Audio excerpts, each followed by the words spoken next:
Welcome back to part 5 of how to actually change. This is going to be a short one. This one's all about internal versus external validation. So what is external validation?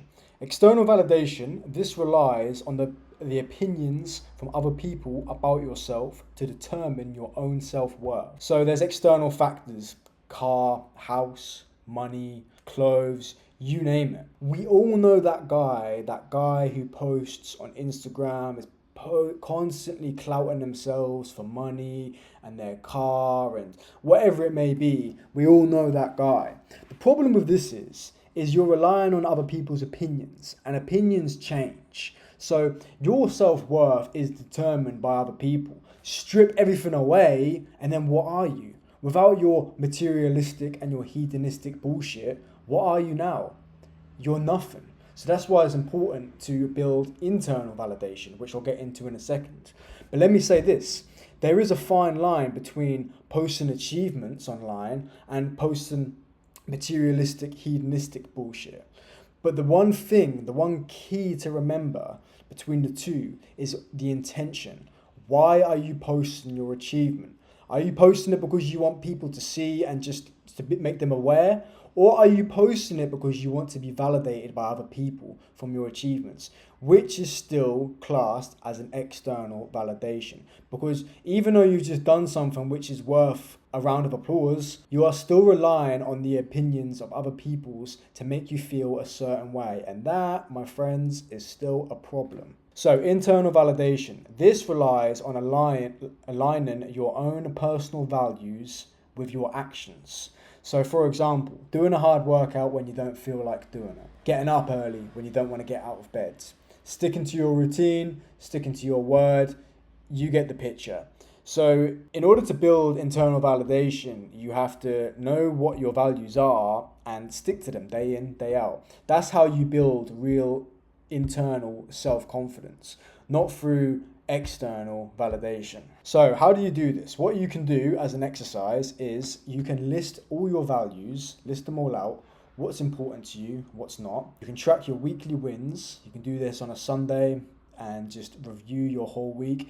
If you're someone who journals every day, or if you're actually listening to the advice I give in these videos, if you're someone who does a daily review, then you can go back on them and you can see where your wins are, and you can stack them up at the end of the week. And then if you remember the David Goggins cookie jar analogy, you can then stack up them cookies. And lastly, you want to audit emotion post external input. Now, what do I actually mean by that? Because that doesn't make any sense, does it? What it means is start by noting the external inputs. For example, if one of your friends tells you you look fat, from a scale of 1 to 10, 1 being crushed, 10 being completely unfazed, see how much this actually bothers you. Because if it bothers you, then you have an external validation, which you need to get rid of. So the point of this is to trace it back to its roots. Does it align with your values? And eventually, you'll get to a point. This will teach you if you have emotional dependencies on external influences. And over time, you'll build self-awareness, which is absolutely crucial in building a strong mind. If you've watched my ultimate mindset guide, which I made like a year ago, you can check that out. I talk about skills of the mind, and self-awareness is one of them in there as well. Self-awareness is very important to build. And this also builds self-trust, so you can actually rely on yourself and build a better relationship with yourself. But remember this: self-awareness is the main skill of the mind to actually change. You need to cultivate it over time. So this exercise I've just given you, this is one way you can do it.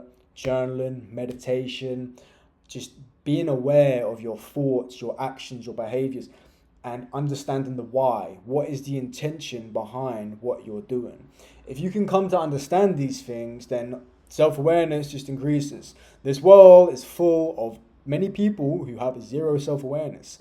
I'm sure you've experienced somebody before who does something which to you just seems so bonkers. It's like, why would you do something like that? And they're just completely oblivious to what they've done, because these people have zero self-awareness. They're like a husk. People call them NPCs. I think that's a bit dehumanizing, but people like to call them NPCs. But I like to call them husks. They're there, but they're a bit empty. Anyways, this is a short video. a little bit of value in here. You can apply this to your own life. If you're interested in working with me on one-to-one coaching, mindset coaching, I build systems for people. The information you need is in the description. And please like, please share, please comment, please subscribe. This helps push my content out to the algorithm. As a result, will help more men. So thank you for watching. I'll see you in the next one.